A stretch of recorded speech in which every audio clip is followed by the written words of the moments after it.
Hey, what's up, guys? Nicholas Davenport, aka Mr. Mental Muscle, and I want to ask you guys a question. If you were to read a letter from yourself from the past, what would it say? I would wager that it would be optimistic, hopeful, bright-eyed for the future.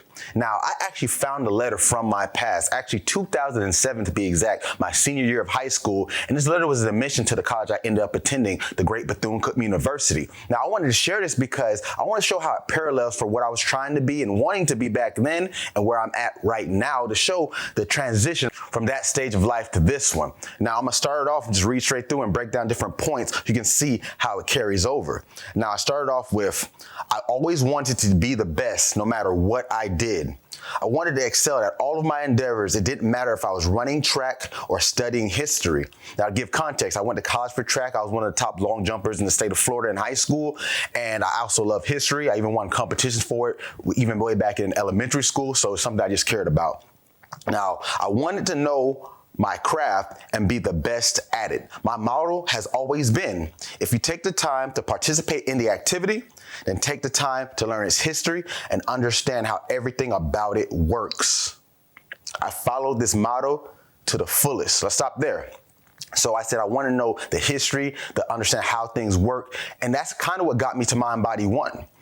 Mind Body One incorporates all types of fields such as psychology, neuroscience, cognitive psychology, personality psychology, clinical psychology, social psychology. So you can see this pattern of I had to engross myself in all these different parts of brain and behavior sciences to build Mind Body One, even exercise science. So you can see I practiced that to its fullest extent because if I understood all this at a deeper level, I may not master all the different ones, but if I understand them all at a deeper level, it'll put me above my competition. So you can see where we're going with this.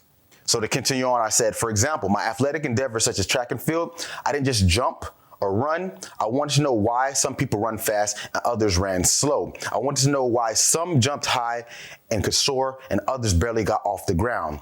I took the time to learn these things, and that's what motivated me to pursue my studies in physical education. So I actually, back in the day, like middle school days, probably 12, 13 years old, I used to look up research articles on kinesiology, plyometrics, exercise physiology, and I didn't fully understand it then, but I want to understand how do I jump further, the biomechanics of it, the actual physical effects of doing this type of training. And I ended up becoming a county champion. I ended up doing well throughout my high school career. So I had to immerse myself and understand the inner mechanism. Like I said, this is back at 12, 13 years old. I'm 35 now. So you can see how this has been going way, way back. Now, the part about physical education, my school didn't have an exercise science or physiology program, so this was probably the closest thing. And I wanted to work with athletes and performance because I had indirectly done it my whole life, just getting myself and even my teammates better. And we were some of the top performers at Deerfield Beach High School in the state. So you can see how this was my motivation. Now, to play on that, you can see we jump back into it. All my friends would wonder why I was like a coach because I could explain why we perform the way we do. I understood the movements of kinesiology and how our muscles work to lift the weight and run fast. I always was a person on the team that everyone came to for workout plans and training advice. This helps me personally on the field and the track because I would actually break down the events by studying film and techniques every day until I perfected my form. So this is a concept in psychology called social modeling. So you can see how this comes back full circle. I didn't even know anything about psychology at this point, but you can see I understood that if you want to be the best, you have to study the best, not just look at their film in a way of like, oh, I like what they did. I was understanding why did they move that way? What did they do in predicaments where it didn't work out and how they recalibrated? I was studying every aspect of it.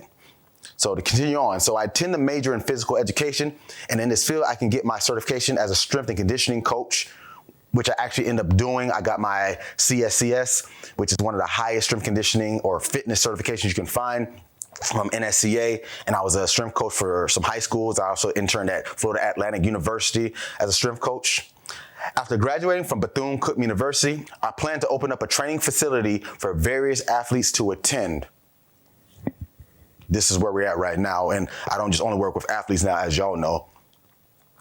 I will give them one-on-one as well as group training so athletes will be able to hone their skills.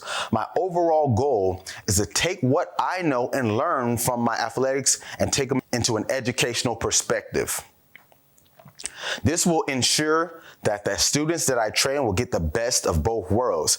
The bottom line is I want to train athletes how to be the best the right way. Get your mind right. Sounds familiar? The right way. That's from how they eat, train, study, learn, to even how they move. Does it sound familiar? If it's ringing a bell, I'll remind you soon. This is my plan to educate our athletes to be the best and to know their craft. So like I said, that letter was written in 2007, the spring of 2007. I was 18 years old at that point. I'm about to be 35 this year. So you can see that was 17 years ago, almost half a lifetime ago. And everything I said in that letter, I made happen. Now, people talk about manifesting things and speaking things into existence. Yeah, I wrote that down. There were some typos, excuse that. But I wrote that down and I made it come true. Now, you can argue like Nick just stayed the course and it worked out. And that's kind of going to our points on survivorship bias. Like, no, actually, there was a lot of in-between times. But the point is, it's not just that I spoke them into existence. My mindset already knew that I could achieve that. If that's what I was talking about at 17, 18 years old, even before, like I said, even 13 years old, 12, 13, it's no surprise that I would get here. And this is not to even brag because I've had my hardships, my struggles. I'm still overcoming some things. But the point is, the mindset had to be there already. Now, does that mean it's not too late to try? No, it's never too late.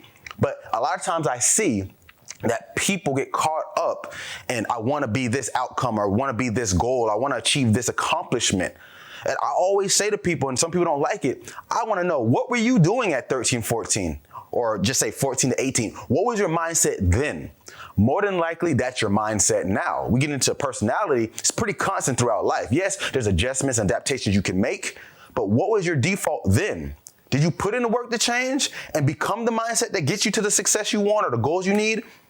Because back then I was. So when people say, oh, Nick, you're fortunate. Yes, I am. I've had some great opportunities that put me in a position, but I had to be good enough to do them in the first place. The fact that I got here is only part of the battle. It's what I had to give that made the difference. While I'm on TV and ESPN with Dustin, Poirier, or working with Julianna, Pena, or working with military, or whoever it is because what that kid was doing at 12, 13 years old, researching, learning, understanding how people operated. Because you see, I just wasn't looking at it from the physical aspect. I was looking at it from the behavioral. Why do they do what they do? Why? We can tell the what, we can tell the how, but the why, a lot of people skip over that purpose. Who cares how we got there or why we got there? Just get there. Like, no. And that goes into my coaching philosophy as a mental coach today, as well as just a performance coach, because I want to make sure you get every aspect from the cognitive side, the physical side, the psychological side, the emotional regulation. It all comes together to make that execute that goal-directed behavior, whatever the task may be, whatever demographic you're in, that all spurs from the ability of your mindset. So get back to my point. That letter, what would your letter say? That's what my letter said. And I found a few more, but I like that one the best because it correlated the most on what I'm doing right now. It could even be something from your childhood.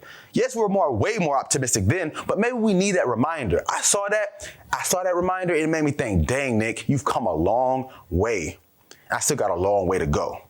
So what are you saying to yourself in the past? And if it's not congruent to what you want to be now, get it there and get your mind right.